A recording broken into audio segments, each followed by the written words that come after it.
Tailgate.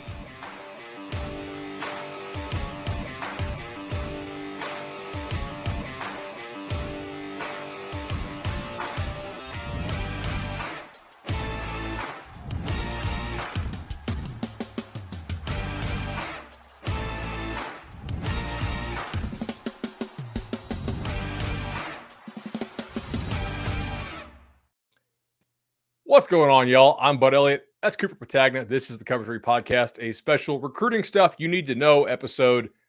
We know a lot of you guys slack.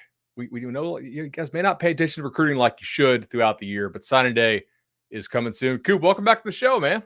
I appreciate it, man. That is the first time I've seen that promo before. That's pretty awesome. I'm guessing the JAG plus. What is that? Just a guy, right? Football terms.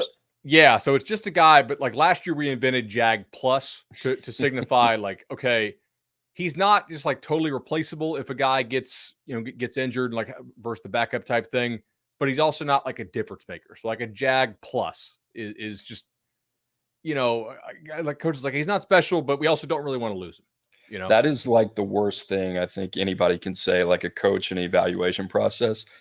You whip out the JAG, it's over, man. You better stand by it. Guy better not be able to play at all. The other one, my favorite, is looks like Tarzan, plays like Jane. You whip that one out. You know you're a serious dude. Oh, for sure. That's yeah. Oh no, the graphics team's doing a great job. Producer Jordan, feed him everything is fantastic. So trying to do these most every week now. We started out every other week. Signing day is coming up. If you missed these, we'll probably put them in a playlist for you, maybe on Spotify. Week 1, we talked sort of race for the number 1 class. Week 2, we talked a lot of interesting happenings in the state of Florida. And this week, I want to talk about some members of one of the best conferences in the country, both old and new, and that's the Big Ten with the coming expansion. A lot of teams recruiting extremely well in this conference. All right, dealer's choice. You want to start Ohio State? You want to start Oregon? I really don't want to do the Michigan talk here. Like, Michigan has a good class. We could I'd rather talk Michigan like a week or two once we get a little more clarity on what may or may not happen there in Ann Arbor. A lot of interesting things happening up there. And according to Michigan fans, happening elsewhere too. So I guess we'll see. But where do you want to start? You want to start Ohio State or Oregon? Let's start Buckeyes. Okay. So Ohio State currently sitting with the number 2 class in the country right now. I mean, dude, number 1 player in the country, Jeremiah Smith. Do you have a comp that you love for him? It's kind of rare that a player is number 1 in the country at receiver. It is rare. I don't know if there is a clean comp for him. Andrew talks about Calvin Johnson, which I think it's fascinating. This has kind of been Andrew's kind of pony from the beginning, the guy that he wanted to bet on. He loves Jeremiah Smith. He's been around him for a really long time. He's followed his entire career at Chaminade Madonna and kind of see him really develop. So I don't know if there's a player that jumps out. I mean, I think the biggest thing about Jeremiah Smith, he's clean, checks every box, right? And we talk about checking boxes. Not only is it everything that you're doing off the field in terms of verified measurables, prototype at the position, what he can offer there, but it's hard to find guys, especially at the receiver position, that are able to play as fast as they process the game. That's a receiver. Almost sometimes it's a proactive position, but in terms of just the feel, the intuition, being able to set up leverage at every level of the field with his route running ability, his ability to attack the football, his run after a catch ability is something that we don't talk about enough because he's got such a physical frame at the point of attack. He can just beat you at every level in a lot of different ways. So he is truly special. I think, we went back and forth with Raiola in terms of the number 1 spot, and it became more of, I think, positional value with Raiola. We like Raiola a lot. We obviously love the physical gifts that he possesses, but with Jeremiah Smith, it felt like a guy, okay, if he doesn't end up hitting at the level that we think he would hit at, we still think the floor is probably, like, conservatively a top 12 to 15 talent. I mean, that's what we think of Jeremiah Smith. So you think of all the receivers that they've had at Ohio State: Garrett Wilson, Jackson Smith-Njigba, Chris Olave, Marvin Harrison Jr. now. I don't know if there is one that I was more excited about coming out than I am about Jeremiah Smith. And that says a lot. I mean, all those guys are really good players that I feel went to Columbus, played under Brian Hartline, were developed, and then became day one NFL draft choices. But Jeremiah Smith, just in terms of the clay, what he offers, I mean, I think he's going to be able to step in day one. We thought that about Carnell Tate. They're very different players, but just physically, he's a different cat. And then you take all the physical stuff that you love, and then you marry that up with, all right, this is a guy that knows how to play the game at an extremely high level as well. So love the tangibles, love the intangibles. He's just kind of the perfect combination of everything that you're looking for in the evaluation process. And then you want to talk about fit. I mean, there's no better place for him to go. So I'm super excited. I think he's going to be a day one, just you're going to know his name in college football. That's going to be a guy that you're going to have to highlight. He just, sometimes you see these prospects in person, and I've seen Jeremiah like 5 or 6 times in person now within like the last year. And you're just, your brain just processes like, okay, a guy that big should not move that fast. It just doesn't look right. And those like doesn't look right guys, those are kind of the easy ones. Where I was like, oh yeah, like Chris Jones. I remember when we got him down there at the Under Armour game in Orlando. I had not seen him in person yet, and we finally, I was like, oh my God, like this guy might really be as good as Kimdiche is. You know, just whoa. It's rare to see what you're talking about, like Hakeem Williams last year. You kind of get around him a little bit and you kind of see him physically and you're like, okay, there's a little bit difference of a presence. But even Hakeem Williams was a guy that you knew was going to be a little bit more of a slower burn, right? Like in terms of that adjustment period, 2 Saturdays, this was going to be a guy that was going to need a little bit of time. That with Jeremiah Smith, I would be, it doesn't exist. I really would be shocked if he is not a day one factor in Ohio State. I mean, I do think this is a guy that is just not only, like I said, physically equipped, but I think the way that he plays the game, he has a certain maturity about him, regardless of position, that is really hard to find. I really do think that if he could play for, like if Ohio State makes the playoff, I think he would like be used in a playoff game. I mean, like not featured, but like I think he would be on the field. I agree. I think he's somebody who needs to come in pretty much immediately and play. I was down there shooting. He was playing 7-on for Express, and there was a corner who's pretty highly rated corner for us. A little bit lower now than he was at the time, but they weren't really throwing Jeremiah the ball. They were trying to spread it around, get other guys some love. And I was trying to shoot one of the TikToks for us. And I went to the OC. He was like, "Hey, can you guys just force feed Jeremiah?" And he's like, "Well, they're kind of double covering him." He's like, "Let's just see." Boom, the entire drive, just Jeremiah. And it was a variety of skills, right? It was just that instant, like if you drive a Tesla, it's just like that kind of acceleration. And then he, like the ability to stop. Guys that big shouldn't change direction like that. Like that's not normal. And then the kid throws a terrible pass and he just like snags it one-handed completely off balance. Like this is stupid. And it's a 4-star corner that he's abusing, right? Like this is like a college kid playing high school ball. Yeah, and you think about it, like I think a lot of people might think it's circumstantial and say, well, they're not bought in on a guy like Raiola, or they're not bought in on a guy like Julian Saint. No, like we like Raiola a lot. We like Julian Saint a lot. We've had the opportunity to see both those guys that same weekend, right, Bud, out there at Elite 11. Yeah.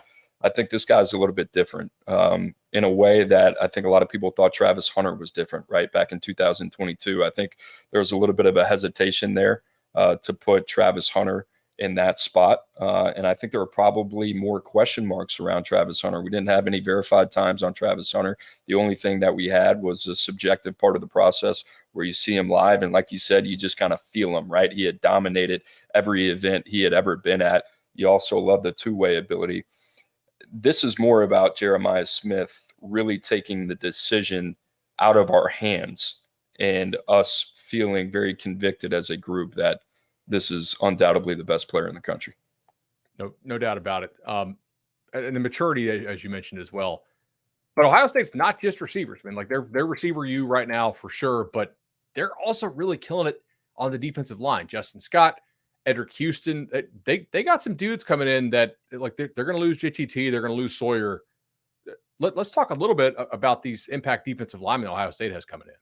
It's pretty interesting because Larry Johnson was always still to this day, still known for his ability to develop pass rushers. You think about the Bosa brothers, you think about Chase Young, some of the other guys that they've had. And then you kind of look at it recently, he's kind of flipped the script, right? Ohio State is kind of beefed up in terms of their interior body.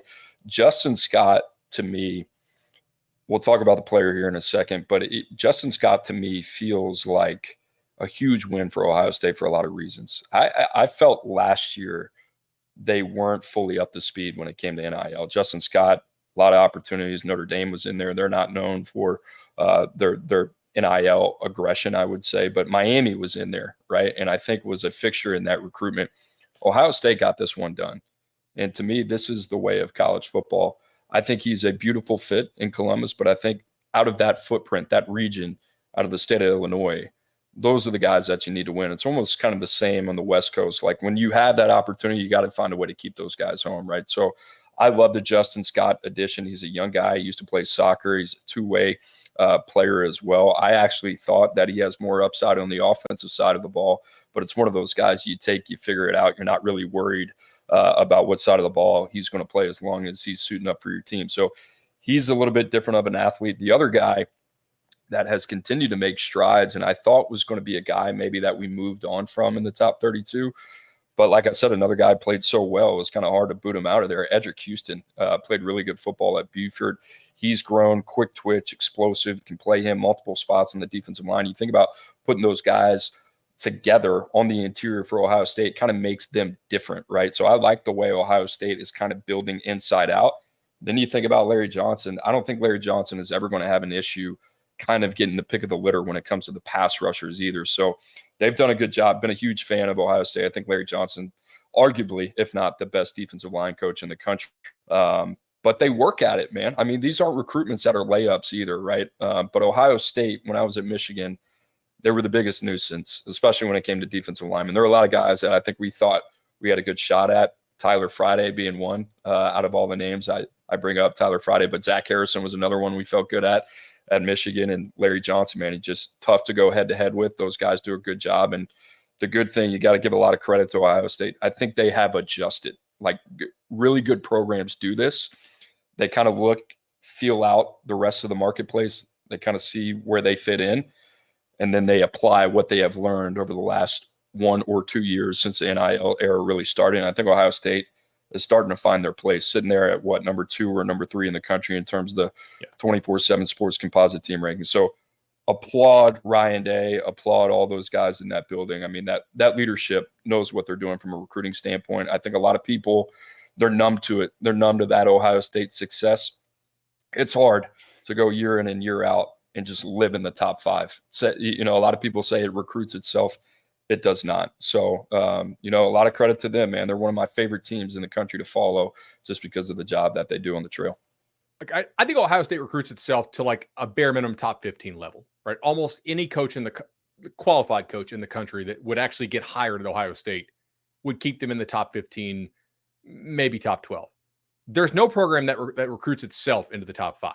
Like you're exactly right. Like there's sort of a minimum floor just with program resources and whatnot, but nobody's floor is top 5. Like nobody's getting top 5 without really doing a nice job in recruiting and working at it. So I mean, if you give everybody the truth serum, the only teams that probably wouldn't trade their class for this class, Georgia, obviously, who we talked about in that first week episode, and probably Florida because of the upside of Lagway. And other than that, like this is a really, really nice class. Oh, they got a quarterback who's just outside the top 50, and they have another 5-star receiver in Graham too. So probably can't double. I mean, you probably will have to double Smith, but Graham's going to see a little bit of single coverage there in Columbus. That's he's like the least talked about. He's probably the least talked about receiver, I would say, among the 5-stars. And he's just kind of a guy that I think really fits. You can play him inside out, super smooth, got a dynamic basketball background as well. Him and Mike Matthews are guys that I think, we kind of had our eyes on, like when you really come to the first time you have to put the 5-star label on players. There's some guys that you're like, okay, I see it, but they have to grow into it. Mylan Graham has done that. Love Mylan Graham. Inside, outside versatility. I think they can kind of get creative with him a little bit. Jeremiah Smith. That's the other thing is all these guys that they recruit at the receiver position, they're super versatile. They can do a lot of different things, right? So in terms of, how Ohio State wants to craft their passing attack. I mean, it's really up to Ryan Day, Brian Hartline's imagination, because these guys fit in so many different spots, but they also complement each other as well. So Mylan Graham's a dude. You talked about Aaron Nolan a little bit. He's a different type of quarterback than what they have. You think about Ohio State and you think about McCord, and then you think about Devin Brown and Lincoln Kineholz, who, I'm super intrigued with Lincoln Kineholz, what he's going to be like, a very dynamic athlete out of South Dakota. Curious to see his development. And then you got Aaron Nolan, who's just Mr. Steady, a winner, very competitive, excellent intangibles, but he plays within the system. And I think when you're at Ohio State and you have the tools that they have, like I talk about all the time, what is the environment for the quarterback to succeed? Play callers, check. Protection, playmakers, check. You talk about the right environment for a quarterback to succeed. Ohio State is that environment. So Aaron Noland, he might not have the physical upside of some of the other guys in that quarterback room in Columbus, but in terms of fit, I love it. And I think that's going to be a really hard dude to keep off the field. Travis in the chat says, is Jeremiah similar to A.J. Brown? Yeah, A.J. Brown in some ways, yes. A.J. Brown is, you got to be careful with those when you're pro receivers. And I'm not talking about, I just came on here and talked about Jeremiah Smith being different and being a unicorn, and he certainly is. Yeah, it's been hard to find one guy that you're just like, yeah, that's kind of it, because he possesses all those. I think A.J. Brown's, 6'1", hovering around there, 225 pounds, plays a lot bigger than he actually is. Excellent run after catch. He can do a little bit of everything as well. That's probably a safe one. I always try to be a little bit conservative with those player comps, but yeah, Jeremiah Smith, just use your imagination, right? A little bit of everything. Whoever your favorite receiver is, he's got all of that DNA. I do think some of the things, style, not talent and success, because you're crazy to comp these guys. Like, this is definitely this type of dude. AJ, I think AJ's a little more like violent and physical, I think, but he also tracked the ball extremely well. Like, AJ Brown was a pretty good baseball player. And also shout out if he's almost certainly he's not watching, but if he is watching, AJ Brown's dad is freaking hilarious. Like we always hop the bus to the opening together, and like that guy had me rolling every single day to the opening. So shout out Mr. Brown. In terms of like the feel for breaking down and getting across field at some of the in-breaking routes, I do think there's some Julio style. I don't want to say he's going to be Julio. Julio's a Hall of Famer, but I think there's some Julio style in Jeremiah's game there. Like, big guys who are that tall don't get out of their breaks that well and then redirect, and he does that pretty well. I don't shy away from that one. Like last year we talked about Hakeem Williams. You talk about, like, that's the guy that I kind of comped to Julio. That one was kind of far out. Like, hey, this guy's a specimen. I think if he ever gets there, I think that Julio Jones, and you talk about A.J. Brown a little bit as well, but I think Julio is probably a closer comp to a guy like Jeremiah Smith. Julio was one of those guys that still had to develop when he got to Alabama. He was just so much of a freak. You couldn't keep him off the field early as well. So they were smart about finding ways to get him touches. That's kind of the same thing I see with Ohio State. It's like, okay, whatever limitation you think that he might have, whether it's, hey, he needs more time to feel comfortable within the system, you got to find a way to get that guy maybe 3 or 4 touches, kind of manufacture different ways to get him the football. I talked about the run after catch. I think that's one thing that we often overlook, because he's such a physical specimen with the capability to dominate on the perimeter. But I also think he's very special at the point of attack, and his ability to kind of make plays as a runner as well. So, like I said, multidimensional, can beat you every different way. I think the other thing that kind of differentiates him from the other guys in the class is he's a 3-level guy, right? Everything that you're looking for in the route tree. I think you think about Ohio State system, what they do, a lot of shallow unders, deep overs, right? That's a guy that I think they're going to be able to kind of scheme up, get open. So yeah, everything about him is, honestly, it's kind of perfect. No doubt about it. Was it that, were you at Bama in 2010 when it was the Bama LSU game in Tuscaloosa? They throw in the little bubble screen, and LSU was defending them really well all day, and then Julio jukes 2 guys and goes 70, and it was sort of called game there. Was that or was it 09? Yes. Yeah, I think it was 09 because I'm thinking Patrick Peterson. I don't know. I might be wrong. But I remember those two squaring up with each other once or twice. And I think Pat Pete was probably a junior at that point. I think Julio was a freshman. But late in the game, yes. I think it was like a jailbreak screen, not even a bubble or anything like that. Just housed it. Yeah, he's a stud. That was different. Speaking of different, we'll transition here, but stay in the Big Ten to a new Big Ten team. And look, Oregon is a good recruiting program. There's no doubt. And they've had some elite recruiters there before. Obviously, Mario did a great job recruiting there. Am I crazy, or does this just feel different? I mean, Oregon's sitting there at number 6 in the country. To me, it kind of feels like they're putting the Big Ten on notice, man. Yeah, I don't even think it's a Big Ten thing. I think it's a everybody thing. I think they're putting everybody on notice, and I think Dan Lanning is, you want to know the difference between him and Mario at Oregon. I was at Oregon in 2021. I think we had the top 10 class. I think that's the last time that they did it. They were number 6. But I think about like the level of focus and the level of attention to detail and just the wherewithal within the game. It's the game within the game, right? Like we talk about, I don't want to say hoarding big bodies, but being super intentional with the type of players that you're going to take. They've done an unbelievable job in terms of finding ways to acquire top-end talent, not only through high school, but through the transfer portal as well. And then the other thing that they're doing is a lot of these young guys aren't playing on the defensive line, and they were in a good spot. They're going to lose some big bodies: Casey Rogers, Taki Taimani, Keon Ware-Hudson, missing another one there. But it's allowed a lot of these young guys, Dorless. It's allowed a lot of these young guys to sit and develop. And I kind of like some of the things that they did in the 2023 class.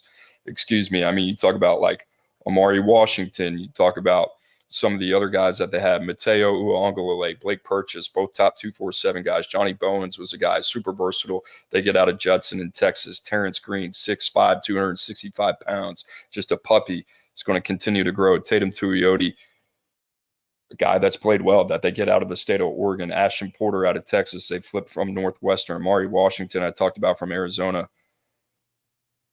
Sometimes it's as simple as just being committed to the height, weight, speed philosophy.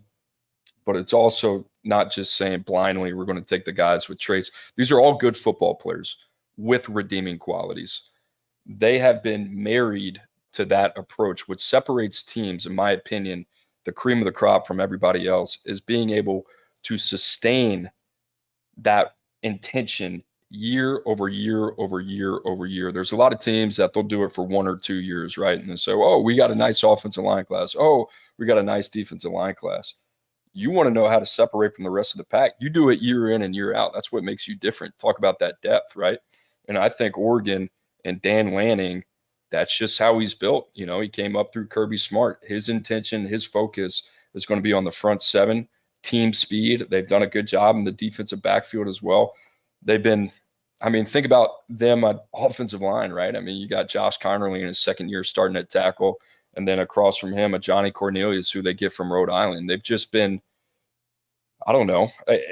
super accessible to every possible advantage. They're smart.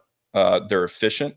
And every take that they have, you look at it and you say, yeah, that makes sense. I understand what they're doing. They're not irrational. They're not impulsive. Everything is thought through. And yeah, man, quite honestly, I love the way that they go about his business. And, Dan Lanning goes about his business, but how they've recruited, they've just kind of been foaming at the mouth. And I get it. Like, UW's beat them the last 2 years. I think I've had a lot of Washington fans say, what's this thing you got for Oregon? It's like, I think Kalen DeBoer is a great coach. I think Washington's a really talented team. What I'm seeing is 3 to 4 years out, right now, that's where the separation starts to me. And there's some things that you can address in terms on the shorthand and in regards to the transfer portal. But I think he's building it organically through high school, supplementing it very opportunistically through the transfer portal. and he's just been very intentional, very smart with everything that they're doing. And yeah, to me, like I said, it's not even I don't look at it as a Big Ten thing anymore. I kind of look at it as, all right, we're going to a 12-team playoff. These dudes aren't going anywhere. They're not going to be like a every other year type of team. I think they're going to be a fixture kind of in that conversation. We talked last week when we were doing Big Game Breakdown on Wednesday on Cover 3 about signal and reading and try to infer some intentionality, right?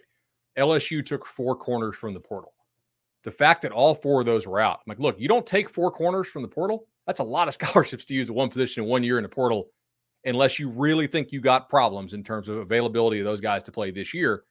And when all 4 of those dudes were out, I'm like, Bama's going to smoke them, because there's like that tells me a lot about what LSU thought about the readiness, not necessarily the talent level, of their backups. I'm going to read into Dan Lanning signing that deal at Oregon, right? Because Dan Lanning's not an idiot. He knows Nick Saban's not going to coach forever. He knows Texas A&M could open up at some point. Like, there are big time jobs that will probably come open in the next couple of years. And the deal he signed, like, has a real buyout. Like, I expect Dan Lanning to be at Oregon for a while. And so I think the fact that he signed that, I mean, obviously the money is great in terms of salary and whatnot, and the guarantees. There had to be some guarantee about the level of support he was going to get, because like they are just so competitive for almost all of these top guys. Like, and they're, you coached there, or you ran personnel at Oregon, right? Like, think about this. There's just not a ton of dudes out there who have great size and can also move. And Oregon is winning like a plurality of these battles for these special big men out west. Like, that is really impressive. Yeah, a couple things. I think Lanning is smart, because when you look at the West Coast and you talk about that deal, right? Like, I don't think Dan Lanning's going anywhere. Yeah. I think he kind of sees like, all right, I got USC. Defense is not a priority for him. Let's just call it what it is for Lincoln Riley. I got Washington, who has been a nuisance for me on the field, but in terms of recruiting, we'll see how that shakes out over the next 3 years. I got UCLA, who really likes to dip their toes in the transfer portal. And then I got a dissolved Pac-12 conference. And then I don't have Utah anymore. Right. What do I have to go through? Am I going to go to the SEC? I'm going to go to Texas A&M, and now I got to go through Texas. I got to go through Oklahoma. Both those teams are now in my conference. I got to go through LSU, who's really recruiting that state as well. Or it just seems like right now the West Coast is for the taking. And we talked about this last week on our podcast, right, with you, Bud. It's like whoever wants it can take it. Dan Lanning is the guy that says, why not us? Why not us, in terms of the West Coast runs through us? We are going to be the brand name on the West Coast. And now we're in the Big Ten. And you got guys like Breland. You got guys like Russian. You got guys like Mateo U. You got all these guys that used to be layups for USC that now say, all right, I want to play a physical brand of football. I want to get developed. I want to play in the Big Ten. And I want to go play for this fire-breathing dragon of a coach and Dan Lanning, who's got that killer mindset. I think anybody who saw that speech before the Colorado game, you know what he's about, right? He's different. He's a different dude, right? And he's kind of one of those guys that I think when everybody else is zigging on the West Coast, he's zagging. And I think for Phil Knight, the guy that's obviously invested in this in the NIL era, the marriage and the timeliness of Dan Lanning and what he is building couldn't come at a better time, because now you got a team that is certainly committed on the NIL front and going to be able to throw a lot of resources at it. And you know what? For the first time, I think in a while, post Chip Kelly, you can kind of smell it. Like, okay, we're not that far away at all. I can see this team being super competitive in the playoff this year, right? Mm-hmm. I think they got what it takes. So they're right there. And I think as they get closer and closer, I think, yeah, you look at somebody like Phil Knight that says, oh, okay, I want to get one of these things before I'm out of here. So Yeah, man. They got the recipe. I also think he is just calling a spade a spade. I think he's taken advantage of some of the flaws of some of the other guys within that conference. And you know, coaching, what happens on the field, obviously that's one thing. What happens on the recruiting trail, I think that's where he's found a way to separate himself out there. Look, throughout the history of the sport, it's really hard to build a super team if at least one of your geographic rivals is not down, right? Spurrier won his title at Florida. Miami was on probation. Okay. Bowden's best team, sort of similar, like Spurrier had not recruited super well for a little bit, that type of thing. Like Miami, when they built it in the early 2000s, right? Florida State was slipping a little bit, and Spurrier was off to the NFL. We obviously need circumstances to go your way, and then you still have to play your cards right and really take advantage and be all in and be aggressive with it. So speaking of being all in, Andrew in the chat jumped in early, been asking a lot of questions. Do you see the Ducks picking up Seton or EPL? Because Coach Terry really seems to be heating up here. And if they have McCroy, Crater, Seton or EPL, or shoot, both would be, dude, that would be pretty nuts if they can pull those guys. Yeah, I think Seton's going to be interesting. You think about like 3 teams involved there: Colorado, Oregon, Alabama. I think Alabama makes the best sense. If I'm an IMG guy and I'm looking at proof of concept, I'm going to Alabama. I'm not looking any further. And the other thing about that, I think J.C. Latham, who played at IMG, he's probably out of there after this year, declaring for the draft, playing right tackle. You got that spot open. Elijah Pritchard's kind of waiting in the wings a little bit.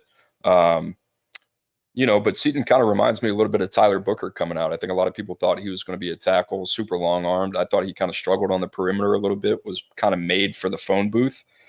And now he's kind of the linchpin. He kind of makes them go, right, on the offensive line, playing inside at left guard. So I like Seton's versatility. I actually think he can play tackle.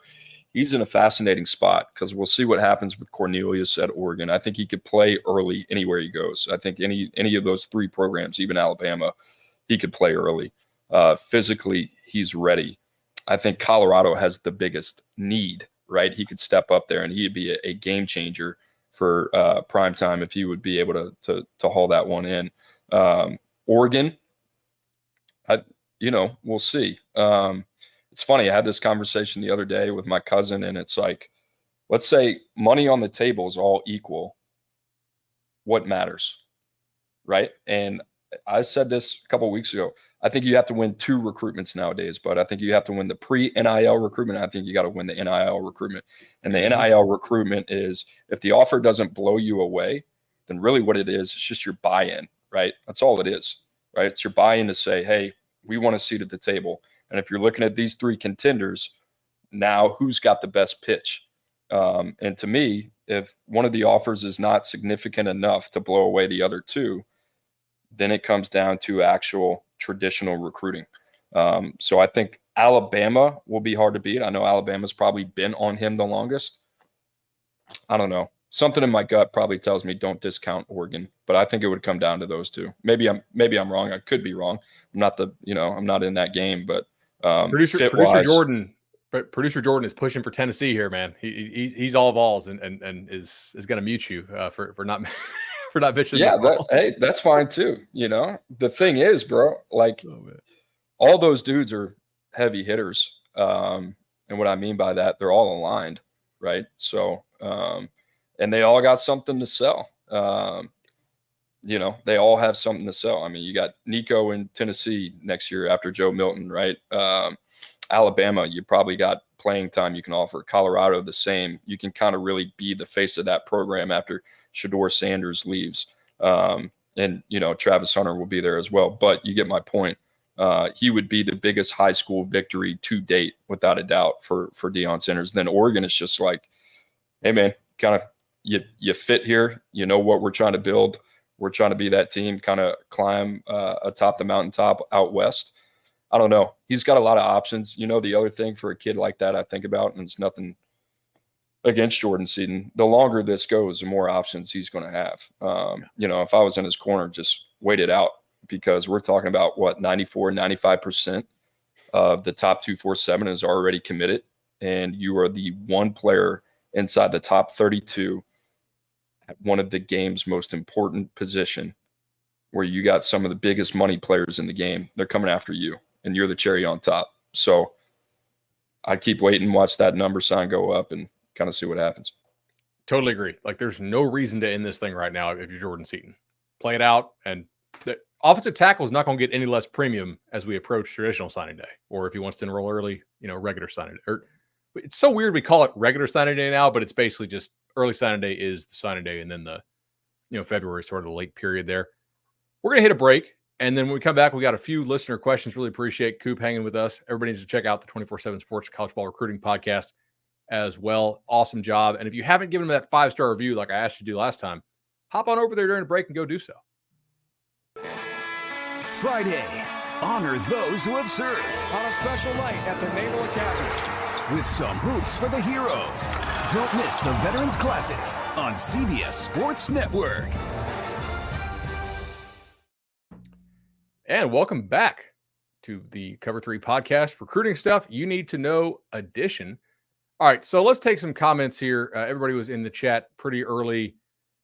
We got a lot of different questions about, like, hey, if this staff gets fired, will their class fall apart? Like, if this staff gets fired, will their class fall apart? I wanted to go a little more generic, so I'm going to combine a couple of these. Like, have you been on a staff that was in jeopardy of, getting fired? And, like, if so, like, how was it to try to keep the class together through that? Or if not, like, have you had buddies that have tried to go through that? Yeah, I would say Cincinnati with Tommy Tuberville, Senator Tuberville of Alabama now. Yeah, we got let go after a 4-8 season. That was my second season there, and it was super fascinating because it's funny, you look back at it, new staff comes in, and you kind of know the deal. You're part of the support staff, and your job is you're really on a job interview for the next, 2 months or so until signing day back then, which February was kind of more of the traditional signing day back then. But Luke Fickell came in from Ohio State. He brought in Marcus Freeman as well. And those guys were, till this day, two of the most organized minds that I have been around, who for a technical first-time head coach in Luke Fickell, which he wasn't, he had the interim job at Ohio State that 1 year. Man, was he prepared. So it was interesting kind of seeing a new process, a new vision, all being implemented in very timely and efficient fashion because it needed to be, right? And these guys were playing catch up, and they were also coming from a different level at Ohio State. The same players that they recruited at Ohio State weren't going to be the same guys that they picked up at Cincinnati, especially since we were in the American at the time. But they did a phenomenal job. And a lot of those guys that they got in that initial class ended up going on and having really good careers. And you talk about Cincinnati, what was it, 2 years ago, ended up being the team with the third most NFL draft picks, only behind Alabama and LSU. I mean, completely insane, which says a lot about him. The other time was when Coach Pete, Chris Peterson at Washington, when I was there, just retired, completely shocked all of us before signing day. A little bit different. You had some continuity with Jimmy Lake taking over, getting promoted from the defense coordinator spot to the head coaching spot. But Pete was such a powerful presence. I mean, it was, a lot of the kids, they liked Washington. But the major selling point was Chris Peterson and this OKG and this Built for Life platform that he had built. And he had done such an incredible job cultivating the culture. And you knew what you were getting, not only from a player development standpoint, but from, a lot of people want to talk about, it's not about those 4 years, it's about the next 40. What does that look like? So in terms of selling that, it was a lot. Those conversations were a little bit easier, but it's a lot, man. And honestly, it puts a lot more on the position coach. You can tell when that alarm sounds and there's sudden change, who's been doing their job and who hadn't been doing their job, who's been reading the tabloids, wondering about whether or not they're going to get fired, or who's been actually having the conversations that matter with the kids, with the parents, with the handlers, with the coaches, and saying, hey, listen, there's a chance this might happen. Here's what's going to happen. If you feel like you need to take other visits, it is what it is. We understand that. But listen, we got a plan in place. So it's a fascinating time for sure, because one, like I said, you're auditioning for your job, or two, there might be some uncertainty about your future going forward regardless. So it's a little bit, you're doing your job, but it's a little bit personal at the same time, right? Everybody's kind of fighting for more air and fighting and jockeying for position at the same time too. And obviously, like, you kind of also have to look out for your family and be like, okay, like if we do get let go, who might have an opening for me? Do I know? Like, am I talking to my agent? Sort of a related question here, Coop, also from the chat. Like, if you're a team that's has a good recruiting class you're putting together, and you start losing ball games and start the chatter, starts swirling around, are you talking to these guys every week about, hey, like, yeah, we lost, we're staying the course. Everybody's lost a ball game before, right? Like, I feel like the recruits don't flip out quite like the fans do. But if the losses mount, what kind of damage control are you doing as a coach to explain to them maybe why it's happening? Why you need them very desperately to come to your program? Yeah, I mean, there's only so much that you can do. I mean, it's about controlling what you can control.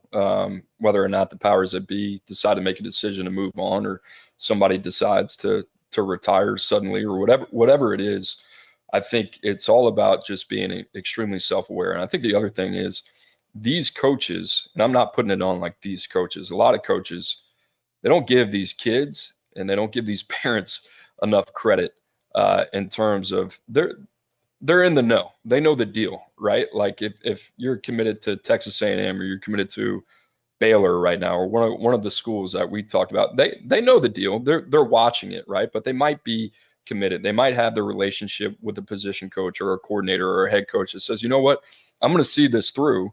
It just depends, right? So, and there might be some other guys that see the writing on the wall and say, you know what, I'm not really comfortable with that situation. We're going to make a change right now, rather than me waiting until up to December 20th, and I don't have a spot where I want to go. So I think that depends. I think it depends on the confidence level the prospect has in the program.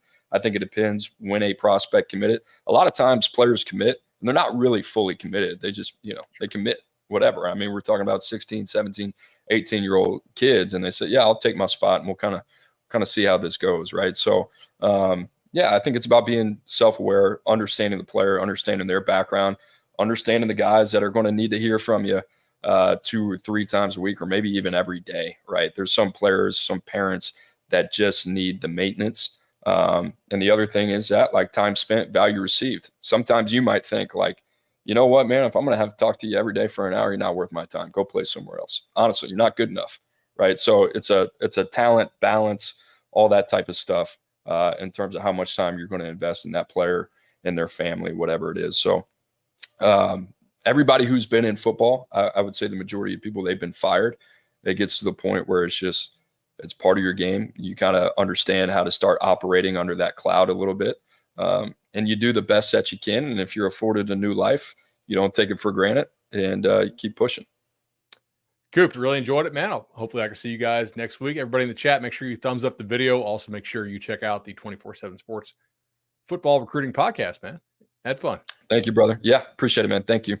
All right, be well.